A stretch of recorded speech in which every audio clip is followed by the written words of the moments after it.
ان سے خصوصی طور پر ملاقات. پھر پتہ چلا کہ فیض آباد میں بابری مسجد کا ایشو انگریزوں نے اٹھایا. بابری مسجد کا مسئلہ چھیڑ کر کے ہندو اور مسلمان کو انگریز لڑانا چاہتے ہیں، فساد کرانا چاہتے ہیں. مولوی احمد اللہ صاحب کو پتہ چلا تو لکھنؤ سے فیض آباد آ گئے. یہ غیروں نے لکھا ہے، انگریزوں نے لکھا ہے، ہندوؤں نے لکھا ہے کہ اودھ کے علاقے میں اگر ہندو مسلم اتحاد پارا نہیں ہوا، یونٹی برقرار رہی، تو اس کی واحد وجہ مولوی احمد اللہ شاہ، ان کی خدمات تھی، ان کی بہترین تقریریں تھی، ان کا واعظ تھا، لوگوں سے ملاقات تھی، لوگوں کو سمجھانا تھا کہ یہ موقع متحد ہونے کا ہے، اتحاد کا ہے، ایک جٹ ہونے کا ہے، انگریزوں کے خلاف مل کر کے کھڑے ہونے کا ہے. تو اس پس منظر میں فیض آباد آئے اور یہ مسجد کی سرائے پختہ مسجد، جنہوں نے اس مرکز کو اپنا مرکز بنایا، ہیڈ کوارٹر بنایا. یہاں سے تعلیم بھی دیا کرتے تھے، علم کی شمع بھی روشن کیا کرتے تھے، سماجی خدمات بھی کیا کرتے تھے، اور سیاسی تدبیر بھی یہاں سے کیا کرتے تھے. انگریز کو پتہ چلا کہ یہ مولوی تو ہماری آنکھ کا کانٹا ہے، یہ ہمارے لیے ایک مصیبت بن گیا، تو گرفتار کر کے فیض آباد کی جیل میں ڈال دیا گیا. ظاہر ہے ایک نواب تھے، شہزادے تھے، ان کا ڈنکا بجتا تھا، لوگ ان کی ایک بڑی تعداد تھی ان کے چاہنے والوں کی، تو لوگ مشتعل ہو گئے. کچھ دنوں کے بعد لوگ پہنچے، ایک مولانا صاحب کا اور تذکرہ ملتا ہے ان کی قیادت میں، جیل پر پہنچے اور جیل کے دروازے توڑ ڈالے، دیواریں توڑنے لگے. کمشنر نے جب کہا کہ آپ کی پھانسی میں چند ہی لمحے رہ گئے، آپ اپنی آخری الٹی گنتی گننا شروع کر دیں، مولوی صاحب نے انتہائی جرات سے کہا کہ ابھی وقت ہی بتلائے گا پھانسی کے پھندے پر مجھے لٹکایا جائے گا یا کمشنر کو لٹکایا جائے گا، تمہیں لٹکایا جائے گا. وہ حیران، مولوی صاحب عجیب جواب دے رہے ہیں. بالآخر وہ ہجوم پہنچا لوگوں کا، مشتعل تھا، بھڑکا ہوا تھا، اور جیل کا دروازہ انہوں نے توڑ دیا اور انہیں آزاد کرا دیا. پھر مولانا نے کہا کیا کہتے ہیں، تمہیں پھانسی کے پھندے پر لٹکایا جائے، چھوڑ دیا جائے. بالآخر چھوڑ دیا. یہ فیض آباد میں یہاں ایک عرصے تک مقیم رہے ہیں اور یہاں سے خدمات کرتے رہے، لوگوں میں ایک جاگرکتا پیدا کرتے رہے، انگریزوں کے خلاف بھڑکاتے رہے، لوگوں کو ایک شعلہ جوالا بناتے رہے. ایک مومنٹ کا تذکرہ ملتا ہے، اطراف کا دورہ کیا، دیہات کا دورہ کیا، روٹی کی تحریک. اس کا طریقہ یہ ہوتا تھا کہ تازہ اور گرم روٹی بنائی جاتی تھی، ایک گاؤں کے لوگوں نے روٹی تیار کی، پکائی، دوسرے گاؤں بھیج دیا. اب اگر جتنے لوگ انگریز کے مخالف ہیں، مولانا کا ساتھ دینا چاہتے ہیں انگریزوں کی مخالفت میں، تو یہ گاؤں والے اس طرح روٹی بناتے تھے، اگلے گاؤں بھیجتے تھے. اب اگر وہ بھی ان کے ساتھ ہیں، یہ کوڈ سمجھ رہے ہیں، یہ تحریک سمجھ رہے ہیں، تو وہ روٹی استعمال کر لیا کرتے تھے، نہیں اور تازہ روٹی بنا کر کے پھر آگے بھیج دیا کرتے تھے. اس طرح یہ ایک گروپ بنتا چلا گیا، مولانا کی ایک فوج تیار ہوتی چلی گئی. سب سے پہلی جو بیٹل ہوئی ہے مولانا کی قیادت میں، مولانا کی لیڈرشپ میں، یہ لکھنؤ کا علاقہ چنہٹ میں ہوئی ہے. انگریز نے سمجھا کہ اچانک حملہ کر دیں گے، مولانا حواس باختہ ہو جائیں گے، ان کی فوج ناکام ہو جائے گی. لیکن وہاں مورخین لکھتے ہیں کہ 200 انگریزوں کو ڈھیر کر دیا گیا، مار دیا گیا، اور ایک بڑی تعداد میں ساز و سامان بھی مل گیا، ہتھیار، آلات حرب و ضرب بھی مل گئے. اور مورخین کہتے ہیں کہ ان کی جو فوج تھی اس میں تقریباً 1200 گھڑ سوار تھے، اور آگے اور تعداد بڑھتی چلی گئی. انگریز مورخین کے مطابق ان کی تعداد میں 30,000 بہترین فوجی شامل ہو گئے. آج 15 اگست ہے، یوم آزادی کی 79 سالگرہ ہے، 79واں آزادی کا سالگرہ ہے. ظاہر ہے اس موقع پر 15 اگست کے موقع پر ہم مجاہدین آزادی کا تذکرہ کرتے ہیں، ان کی قربانیوں کا تذکرہ کرتے ہیں، اور جو قوم اپنے پرکھوں کی، اپنے آباء و اجداد کی تاریخ کو یاد رکھتے ہیں، وہی آگے بڑھتے ہیں اور مستقبل میں ترقی کرتے ہیں. اور جو اپنے پرکھوں کی تاریخ کو، ان کی قربانیوں کو، ان کی سیکریفائس کو، اسٹرگل کو فراموش کر دیتے ہیں، وہ مستقبل میں اپنے لیے بہترین راستے کا انتخاب نہیں کر پاتے. اس موقع پر جب ہر طرف مجاہدین آزادی کا تذکرہ ہے، آزادی کے نغمے گنگنائے جاتے ہیں، آزادی کے ترانے گائے جاتے ہیں، خوشیوں کے ترانے گنگنائے جاتے ہیں، تو ہمیں یہ سوچنا چاہیے کہ یہ آزادی کوئی ہمیں دشت میں سجا کر کے نہیں پیش کر دی گئی۔ آزادی کوئی آسمان سے بارش کی طرح مفت میں برس نہیں گئی۔ اس آزادی کے پیچھے مسلسل جد و جہد ہے، عزیمتوں کی داستان ہے، قربانیوں کی ایک طویل تاریخ ہے، انتہائی کھوجکا داستان ہے۔ اور ابتدا میں جو لوگ آگے آتے ہیں، جو پیش قدمی کرتے ہیں، جو ظالم کے پنجے سے پنجہ ملاتے ہیں، ان کی داستان عجیب ہی ہوتی ہے، ان کی قربانی نمایاں ہوتی ہے، ان کے ساتھ جو کچھ ریئیکشن ہوتا ہے، جو کچھ کیا جاتا ہے، وہ بھی انتہائی عجیب ہوتا ہے۔ بدقسمتی ہماری، نہ ہم اپنے پرکھوں کی تاریخ سے واقفیت حاصل کرتے ہیں، نہ پڑھتے ہیں، نہ سنتے ہیں، اور جب ہم نہیں کرتے تو غیروں سے کیا شکوہ ہے۔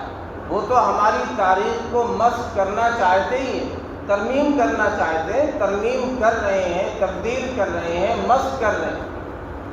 ہماری ذمہ داری ہے کہ ہم اپنے اکابرین، اپنے شہداء، اپنے فریڈم فائٹر، اپنے مجاہدین آزادی، ان کے تذکروں سے اپنی مجالس کو روشن کیا کریں، ان کی قربانیوں کا تذکرہ کریں، اپنی نئی نسل کو ان کی قربانیوں سے روشناس کرائیں، تاکہ ہمارے اندر بھی وطن کے لیے، وطن کی محبت کے لیے قربانی کا جذبہ۔ جو قوم قربانی دینا نہیں چاہتی، وہیں سے اس کی تباہی اور زوال کا دور شروع ہو جاتا ہے۔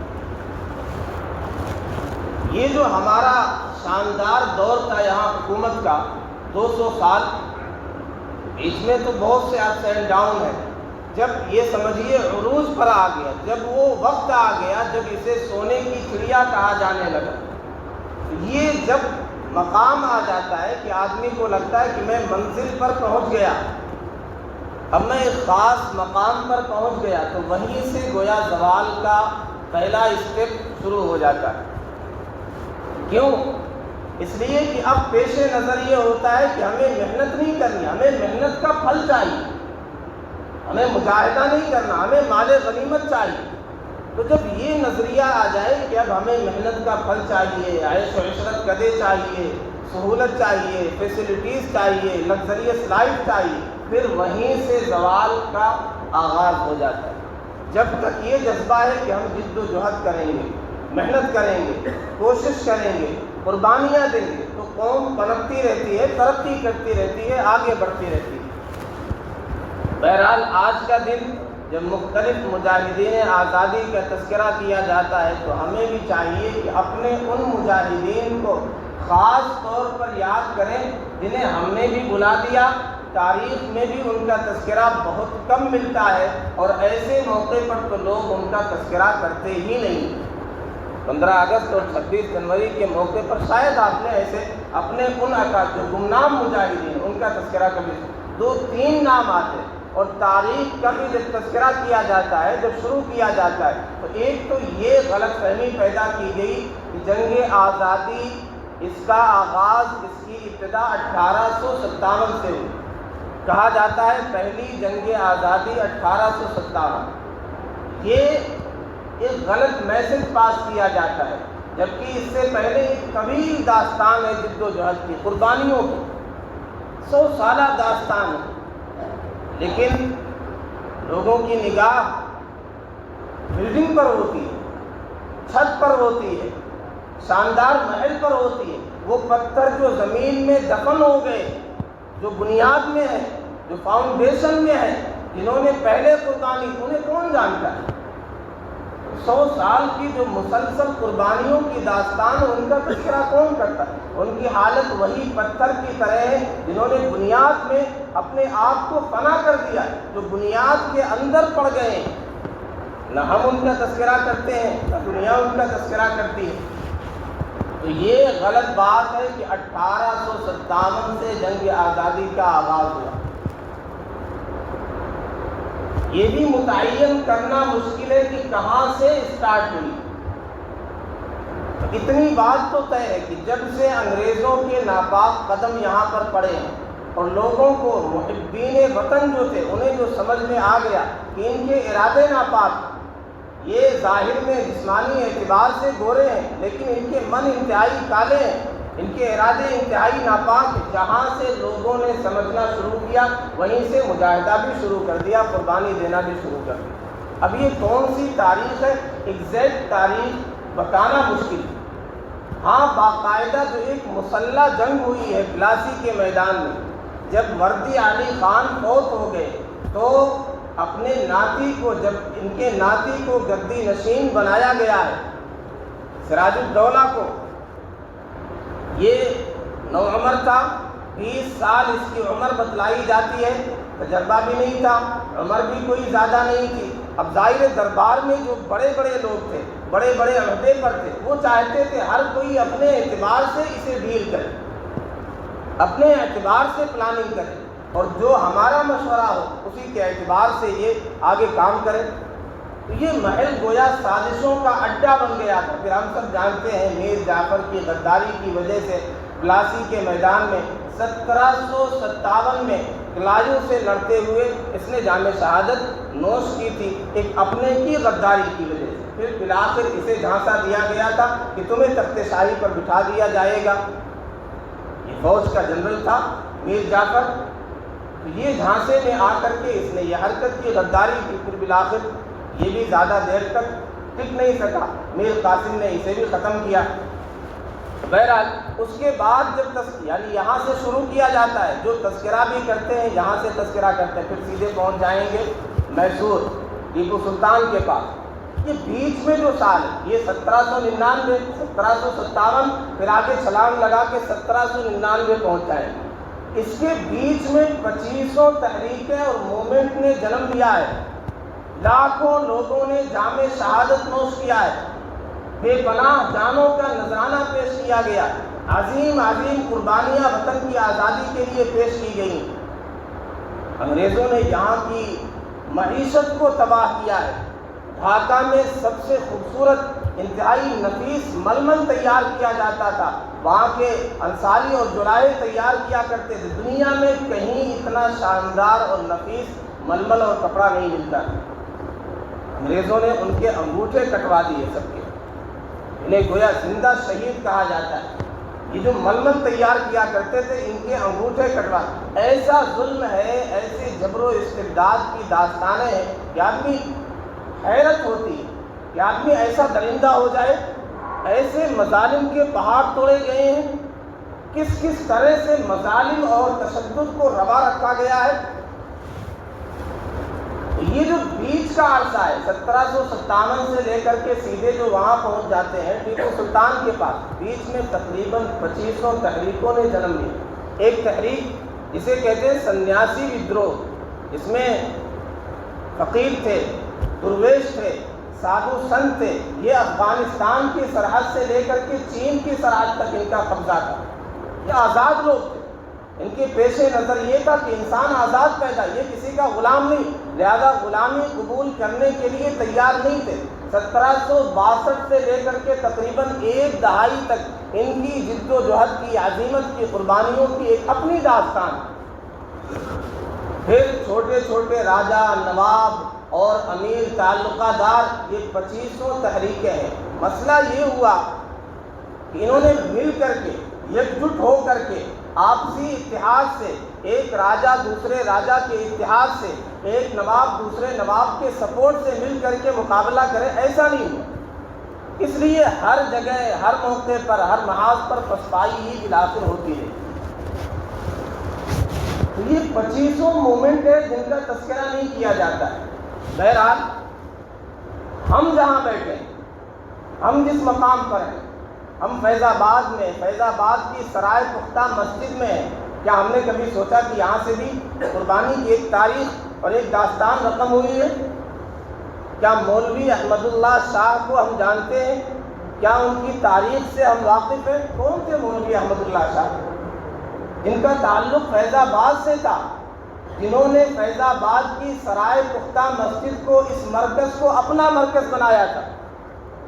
یہ ان کا ہیڈ کوارٹر تھا ہمیں نہیں پتا ہے، لیکن تاریخ کے کتنے طالب علم یہاں آئے ہیں، ہسٹری پڑھنے والے اسٹوڈنٹ کتنی بار یہاں پر آئے ہیں، سرائے مسجد کا پتہ لگاتے لگاتے یہاں پہنچے ہیں، احمد اللہ شاہ کی تاریخ کے بارے میں تفصیلات انہوں نے معلوم، یہاں پہ تھے، یہ ان کا ہیڈ کوارٹر تھا، یہاں سے انہوں نے عالم بغاوت بلند کیا تھا، یہاں سے علم کی روشنی انہوں نے تقسیم کی تھی، یہاں سے سماجی کام کیا تھا، یہاں سے سیاسی تدبیر کا بھی کام کیا تھا۔ مولوی احمد اللہ شاہ نام کے کئی ملتے ہیں، دو خاص طور پہ ملتے ہیں، ایک مولوی احمد اللہ شاہ فیض آبادی، میں جو تذکرہ کر رہا ہوں یہ خاص طور پہ ایک غیر مسلم رائٹر کے قلم سے، بابو رام گپت، یہ ان کے قلم سے، ان کی جو کتاب ہے مسلم مجاہدین آزادی، انہوں نے جو تذکرہ کیا، ایک احمد اللہ شاہ فیض آبادی، ان کا ذرا تفصیل سے تذکرہ نہیں، بس اتنا ہے کہ 1857 کے جنگ آزادی میں انہوں نے نمایاں کردار ادا کیا ہے، اپنے عیش و عشرت کو ترک کر دیا اور اس کام میں لگ گئے کہ ہمیں وطن کو آزاد کرانا ہے، بس زیادہ تفصیلی تذکرہ نہیں۔ دوسرے احمد اللہ شاہ، ان کا بھی فیض آباد سے تعلق ہے، وہ بھی فیض آباد آئے، یہاں ان کی قربانیاں ہیں، یہاں ان کی جد و جہد ہے، یہاں ان کی عظیمت کی داستان ہے۔ ممکن ہے دونوں ایک ہی شخص ہوں، کیونکہ دونوں کا تعلق فیض آباد سے ملتا ہے۔ یہ جو احمد اللہ شاہ ہے، ان کا نام، ان کا لقب ڈنکا شاہ بھی ہے، ان کا عرف ضیاء الدین بھی ہے، تو مختلف ناموں سے احمد اللہ شاہ مدراسی بھی ان کا نام آتا ہے۔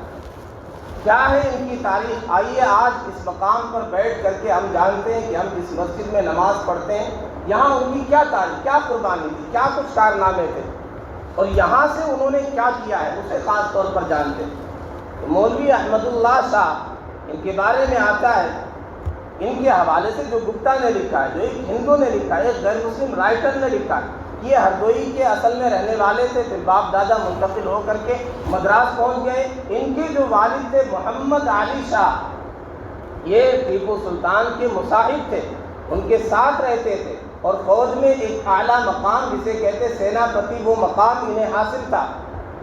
اب ان کی ولادت وہیں پر ہوئی، چنیا پٹن تذکرہ ملتا ہے ایک علاقے کا، وہاں پر ان کی ولادت ہوئی مولوی احمد اللہ شاہ کی۔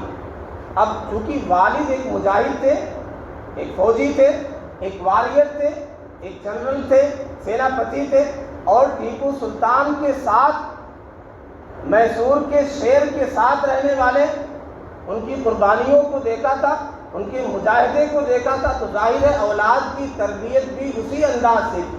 ایک شہزادے کی تربیت علم سے آراستہ کیا، مجاہد بنایا، سپاہی بنایا، تیر چلانا، تلوار چلانا، فوجی جو آلات ہوتے ہیں وہ ساری چیزیں اس میں ماہر بنایا، اور ان کی بہادری کے قصے اپنے بیٹے کو سنائے۔ جب یہ عمر کے آگے مقام پر پہنچے ہیں، جوانی کے عنفوان شباب تک پہنچے ہیں، تو انہوں نے دورہ کیا ہے مختلف ممالک کا۔ یہ شہزادے تھے، نواب کے بیٹے تھے، محمد علی شاہ، یہ مدراس کے ایک نواب خاندان سے تعلق رکھنے والے، انہوں نے ان کا نام احمد علی شاہ رکھا، لقب ان کا ضیاء الدین تھا، پھر آگے چل کے ان کا نام ڈنکا شاہ اس نام سے بھی مشہور ہوئے۔ تو انہوں نے جب باہر کا دورہ کیا ہے، برطانیہ کا دورہ کیا ہے، ایران کا دورہ کیا ہے، مکہ مدینہ گئے ہیں، حج کی سعادت سے فیضیاب ہوئے ہیں، وہاں جب برطانیہ وغیرہ گئے ہیں، ملکہ وکٹوریہ کے مہمان بنے، وہاں کے علماء سے ملاقات ہوئی، باہر جہاں بھی گئے، کیونکہ علم میں بھی کمال تھا، درک تھا، ایک عظیم اسلامی اسکالر تھے، ایک فوجی اور واریر بھی تھے، جہاں بھی جاتے ایک شان ہوتی، ایک مقام ہوتا۔ جب واپس لوٹے ہیں مکہ مدینہ سے حج کر کے، ایران اور باہر کے ممالک کا دورہ کر کے، تو حالت بالکل تبدیل ہو گئی۔ اب نہ ریاست ہے نہ سیاست ہے، کسی چیز کی پرواہ نہیں۔ اب یہ ہے کہ مجھے اپنے آپ کو کسی کے سپرد کرنا، کوئی مرشد چاہیے، کوئی پیر چاہیے۔ آدمی کسی بھی لیول پر پہنچ جائے علم کے، عمل کے، کبھی اپنے آپ کو یہ نہیں سمجھنا چاہیے کہ میں ہوں، میرے جیسا کوئی دوسرا نہیں۔ ہمیشہ ضرورت ہوتی ہے ایک مصلح کی، ایک بڑے کی، ایک مرشد کی، ایک پیر کی۔ انہیں اس کی تلاش تھی جب وہاں سے آئے کہ مجھے تو اب زندگی کسی بڑے کے قدموں میں گزارنی ہے۔ تو اس حوالے سے راجستھان پہنچے ہیں، وہاں فرقان شاہ کر کے ایک پیر تھے، ایک بزرگ تھے، ان سے تعلق قائم کیا، صاحب نسبت ہوئے، صاحب تصوف ہوئے۔ پھر اس کے بعد ان کی خدمت میں کئی سال انہوں نے گزارے۔ ایک وقت وہ بھی آیا کہ حیدرآباد کے نظام کے یہاں انہیں بلایا گیا شادی کے حوالے سے۔ وہاں شادی تو نہیں ہوئی، لیکن ان کی بہادری کے، ان کی شجاعت کے، ان کے تیر اندازی کے اور تلوار چلانے کے ہنر کا لوگوں نے جوہر دیکھا۔ دھیرے دھیرے ان کی شہرت کا چرچا ہونے لگا کہ ہر اعتبار سے، علمی اعتبار سے مہارت ہے، صاحب نسبت بزرگ ہیں اور ایک واریر ہیں، ہر چیز میں انہیں مہارت ہے۔ اردو زبان، عربی زبان، پرشین ہے، فرنچ ہے، انگریزی ہے، یہ ساری زبانوں پر انہیں ملکہ حاصل تھا۔ بالآخر ایک موقع پر ایک اور پیر کا تذکرہ ملتا ہے، غالباً پیر مہر علی شاہ۔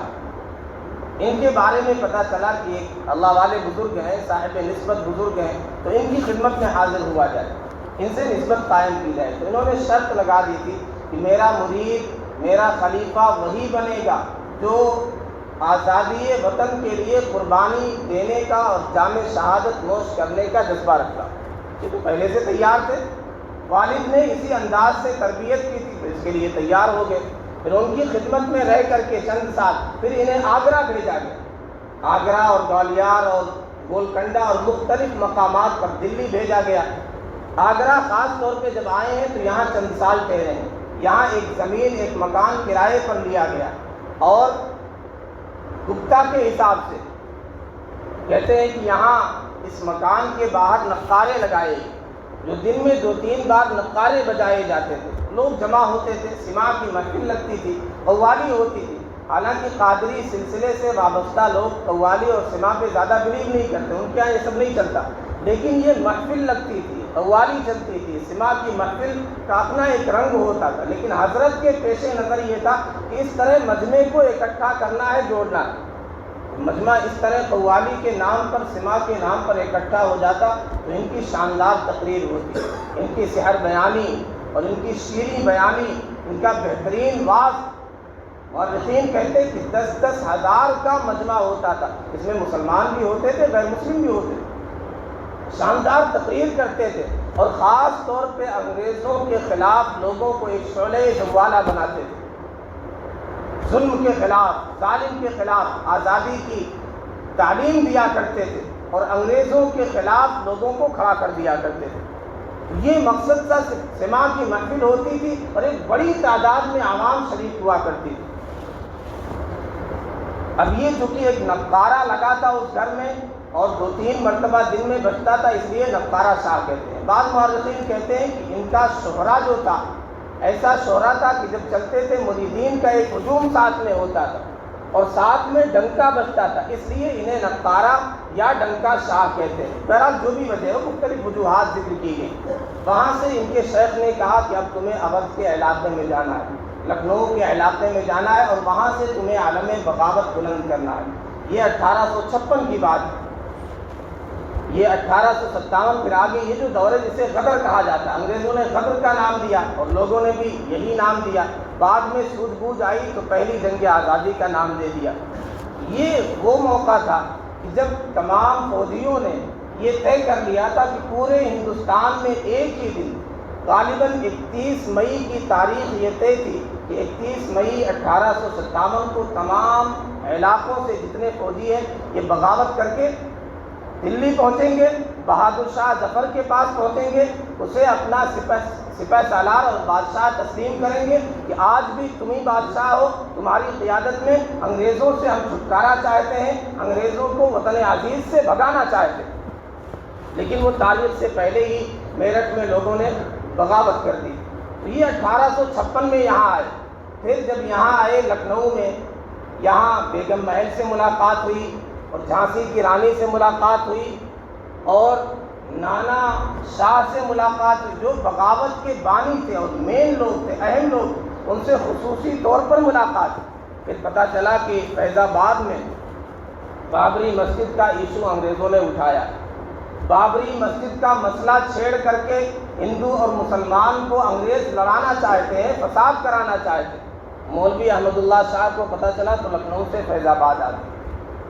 یہ غیروں نے لکھا ہے، انگریزوں نے لکھا ہے، ہندوؤں نے لکھا ہے کہ اودھ کے علاقے میں اگر ہندو مسلم اتحاد پارا نہیں ہوا، یونٹی برقرار رہی، تو اس کی واحد وجہ مولوی احمد اللہ شاہ، ان کی خدمات تھی، ان کی بہترین تقریریں تھی، ان کا واعظ تھا، لوگوں سے ملاقات تھی، لوگوں کو سمجھانا تھا کہ یہ موقع متحد ہونے کا ہے، اتحاد کا ہے، ایک جٹ ہونے کا ہے، انگریزوں کے خلاف مل کر کے کھڑے ہونے کا ہے۔ تو اس پس منظر میں فیض آباد آئے، اور یہ مسجد کی سرائے پختہ مسجد، جنہوں نے اس مرکز کو اپنا مرکز بنایا، ہیڈ کوارٹر بنایا، یہاں سے تعلیم بھی دیا کرتے تھے، علم کی شمع بھی روشن کیا کرتے تھے، سماجی خدمات بھی کیا کرتے تھے، اور سیاسی تدبیر بھی یہاں سے کیا کرتے تھے۔ انگریز کو پتہ چلا کہ یہ مولوی تو ہماری آنکھ کا کانٹا ہے، یہ ہمارے لیے ایک مصیبت بن گیا، تو گرفتار کر کے فیض آباد کی جیل میں ڈال دیا گیا۔ ظاہر ہے ایک نواب تھے، شہزادے تھے، ان کا ڈنکا بجتا تھا، لوگ ان کے ایک بڑی تعداد تھی ان کے چاہنے والوں کی، تو لوگ مشتعل ہو گئے۔ کچھ دنوں کے بعد لوگ پہنچے، ایک مولانا صاحب کا اور تذکرہ ملتا ہے، ان کی قیادت میں جیل پر پہنچے اور جیل کے دروازے توڑ ڈالے، دیواریں توڑنے لگے۔ کمشنر نے جب کہا کہ آپ کی پھانسی میں چند ہی لمحے رہ گئے، آپ اپنی آخری الٹی گنتی گننا شروع کر دیں، مولوی صاحب نے انتہائی جرات سے کہا کہ ابھی وقت ہی بتلائے گا پھانسی کے پھندے پر مجھے لٹکایا جائے گا یا کمشنر کو لٹکایا جائے گا، تمہیں لٹکایا جائے گا۔ وہ حیران، مولوی صاحب عجیب جواب دے رہے۔ بلاخر وہ ہجوم پہنچا لوگوں کا، مشتعل تھا، بھڑکا ہوا تھا، اور جیل کا دروازہ انہوں نے توڑ دیا اور انہیں آزاد کرا دیا۔ پھر مولانا نے کہا کیا کہتے ہو، تمہیں پھانسی کے پھندے پر لٹکایا جائے، چھوڑ دیا جائے؟ بلاخر چھوڑ دیا۔ یہ فیض آباد میں یہاں ایک عرصے تک مقیم رہے ہیں اور یہاں سے خدمات کرتے رہے، لوگوں میں ایک جاگرکتا پیدا کرتے رہے، انگریزوں کے خلاف بھڑکاتے رہے، لوگوں کو ایک شعلہ جوارہ بناتے رہے۔ ایک مومنٹ کا تذکرہ ملتا ہے، اطراف کا دورہ کیا، دیہات کا دورہ کیا، روٹی کی تحریر۔ اس کا طریقہ یہ ہوتا تھا کہ تازہ اور گرم روٹی بنائی جاتی تھی، ایک گاؤں کے لوگوں نے روٹی تیار کی، پکائی، دوسرے گاؤں بھیج دیا۔ اب اگر جتنے لوگ انگریز کے مخالف ہیں، مولانا کا ساتھ دینا چاہتے ہیں انگریزوں کی مخالفت میں، تو یہ گاؤں والے اس طرح روٹی بناتے تھے، اگلے گاؤں بھیجتے تھے۔ اب اگر وہ بھی ان کے ساتھ ہیں، یہ کوڈ سمجھ رہے ہیں، یہ تحریک سمجھ رہے ہیں، تو وہ روٹی استعمال کر لیا کرتے تھے، نہیں اور تازہ روٹی بنا کر کے پھر آگے بھیج دیا کرتے تھے۔ اس طرح یہ ایک گروپ بنتا چلا گیا، مولانا کی ایک فوج تیار ہوتی چلی گئی۔ سب سے پہلی جو بیٹل ہوئی ہے مولانا کی قیادت میں، مولانا کی لیڈرشپ میں، یہ لکھنؤ کا علاقہ چنہٹ میں ہوئی ہے انگریزوں سے۔ انگریز نے سمجھا کہ اچانک حملہ کر دیں گے، مولانا حواس باختہ ہو جائیں گے، ان کی فوج ناکام ہو جائے گی، لیکن وہاں مورخین لکھتے ہیں کہ 200 انگریزوں کو ڈھیر کر دیا گیا، مار دیا گیا، اور ایک بڑی تعداد میں ساز و سامان بھی مل گیا، ہتھیار، آلات حرب و ضرب بھی مل گئے۔ اور مورخین کہتے ہیں کہ ان کی جو فوج تھی اس میں تقریباً 1200 گھڑ سوار تھے، اور آگے اور تعداد بڑھتی چلی گئی۔ انگریز مورخین کے مطابق ان کی تعداد میں 30,000 بہترین فوجی شامل ہو گئے۔ بلاخر یہاں فتح ہوئی، چنہٹ میں انہیں فتح ہوئی مولانا کی قیادت میں۔ پھر آگے یہاں سے بڑھ کر کے بیگم محل سے ملاقات کی، لیکن ان کے خاص لوگوں نے کہا بیگم محل سے کہ آپ کو انگریزوں سے مقابلہ کرنے کی ضرورت نہیں ہے، یہ وقت انگریزوں کا ساتھ دینے کا ہے، اس کے مقابل میں اپوزٹ میں کھڑا ہونے کا نہیں ہے۔ بلاخر یہاں سے نکلے، شاہجہاں پور چلے گئے۔ مولانا شاہجہاں پور پہنچے ہیں تو وہاں کیمپ ویل پہلے سے کیمپ ڈالے ہوئے تھا، اس سے مقابلہ ہوا، اسے وہاں سے بھگایا۔ اسی طرح اور 2-3 جنگوں کا تذکرہ ملتا ہے۔ انگریز حیران تھا، مختلف ٹامسن نے تذکرہ کیا، ہسٹر نے ان کا تذکرہ کیا، مولوی احمد اللہ شاہ کا غیر مسلموں نے تذکرہ کیا، ہندوؤں نے تذکرہ کیا، انگریز مورخین نے تذکرہ کیا، اپنوں نے تو خیر تذکرہ کیا ہی کیا ہے۔ انگریز کہتا تھا کہ یہ بہادر آدمی یورپین جیسے مقابلہ کرتے ہیں، لڑتے ہیں، یہ اس انداز سے لڑتا ہے جسے کہا جائے ایک بہادر ہے، ایک شیر ہے، ایک دلیر ہے، ایک مرد قلندر ہے۔ یہ مولوی احمد اللہ شاہ فیض آبادی، یہ واحد مولوی تھے جن کے سر پہ 50,000 سکوں کی بولی لگی تھی کہ 50,000 چاندی کے سکے دیے جائیں گے جو بھی انہیں زندہ یا مردہ انتصر لے کر جائیں گے۔ بالآخر وہی ہوا، جہاں بھی جاتے تھے جو نواب ہیں، راجا ہیں، بڑے لوگ ہیں، انہیں اپنے سے قریب کرتے، اپنے ہمنوا کرتے اور انگریزوں کے خلاف کھڑا کرتے۔ وہاں شاہجہاں پور کے علاقے میں ایک راجا تھا جگن ناتھ، اس کے بارے میں پتہ چلا کہ انگریز کا پٹھو ہے، انگریز کا غلام ہے، انگریزوں کی کاسا لیسی کرتا ہے، چمچہ گیری کرتا ہے۔ تو اسے سخت خط لکھا کہ تم ہمارے ساتھ ہو جاؤ، ہمارا ساتھ دو، انگریزوں کی غلامی چھوڑ دو۔ اس نے جواب میں ایک خط لکھا اور بتایا، ظاہر انگریزوں کی سازش تھی، انگریزوں کو پتا تھا کہ انتہائی ماہر ہیں، بہترین واریر ہیں، ان کی فوج انتہائی ٹرینڈ ہو گئی ہے، ان سے مقابلہ آمنے سامنے اس طرح ڈائریکٹلی نہیں ہو سکتا۔ تو اس نے یہ سازش رچی کہ کسی کو خریدا جائے پھر ان کا شکار کیا جائے۔ تو جگن ناتھ کو خریدا، اور پہلے سے خریدا تھا۔ جگن ناتھ نے خط کے جواب میں انہیں دعوت دی کہ آپ ہمارے یہاں تشریف لائیں، ہم سب آپ کے ساتھ ہو جائیں گے، آپ کی فوج میں شامل ہو جائیں گے، آپ کو بادشاہ تسلیم کر لیں گے۔ ایک وقت کے لیے عارضی طور پر ان کی حکومت بھی قائم ہوگی۔ فارسی اشعار میں اس کا تذکرہ بھی ہے۔ احمد اللہ شاہ خادم دین و ملت احمد اللہ بادشاہ، اس طرح کے اشعار میں تذکرہ بھی ہے۔ بالآخر جگن ناتھ نے انہیں دعوت دی، اور دعوت میں انہیں پہلے پان پیش کیا گیا۔ اس پان میں زہر ملایا گیا تھا۔ جیسے ہی وہ پان مولانا نے اپنی زبان پر رکھا، زبان ہٹنے لگی اور احساس ہو گیا کہ اس میں زہر ملایا گیا۔ جس نے دیا تھا اسے تو فوراً مار کر کے اس کا کام تمام کر دیا۔ اگر پہلے سے اندازہ ہوتا تو جگن ناتھ کا بھی کام تمام کر دیا جاتا۔ بالآخر مولانا وہیں پر شہید ہو گئے، اور جگن ناتھ نے سر قلم کیا اور لے جا کر کے جنرل کے پاس پیش کیا اور 50,000 کا انعام دیا۔ اس نے لوگوں میں ایک دہشت قائم کرنے کے لیے، ایک قول کے مطابق بعض مورخین کہتے ہیں کہ ایک بانس، لمبا بانس تھا، اس پر لٹکا دیا گیا یا کسی درخت پر لٹکا دیا۔ جب یہ سر لٹکا دیا گیا تو وہاں اطراف کا کوئی علاقہ ہے عظیم آباد، وہاں کے لوگ آئے اور انہوں نے سر کو اتارا اور لے کر کے گئے، اپنے یہاں دفن کر دیا۔ انگریزوں کو پتہ چلا تو وہ پورے علاقے پر توپ لگا کر کے انہیں شہید کر دیا اور علاقے کو تہس نہس کر دیا۔ یہ وہ مجاہد آزادی ہے۔ ایک ہلکی سی جھلک میں نے دکھلائی ہے۔ مولانا احمد اللہ شاہ، ڈنکا شاہ، نقارہ شاہ، جن کا یہ ہیڈ کوارٹر تھا سرائے پختہ مسجد، ان کی کیا قربانی ہے۔ انگریز بھی حیرت میں پڑ، کیا مولوی، یعنی مولوی ہو کر کے یہ کچھ کر دکھایا۔ آج دنیا، آج وطن عزیز سے محبت کا دم بھرنے والے مولانا لوگوں کی اہمیت کیا پتہ، ہم نے کیا، یہ تو ایک مولوی کا تذکرہ، ایک مولوی کی تاریخ، ہزاروں علماء ہیں جنہوں نے جام شہادت نوش کیا ہے وطن کی قربانی کے لیے۔ ہمیں اس موقع پر، ایسے مواقع پر خاص طور پہ ان کا تذکرہ کرنا چاہیے، ان کی قربانیوں سے اپنی نسل نو کو روشناس کرانا چاہیے۔ اللہ رب العزت والجلال ہمیں سمجھ عطا فرمائے۔ وآخر دعوانا الحمدللہ رب العالمین۔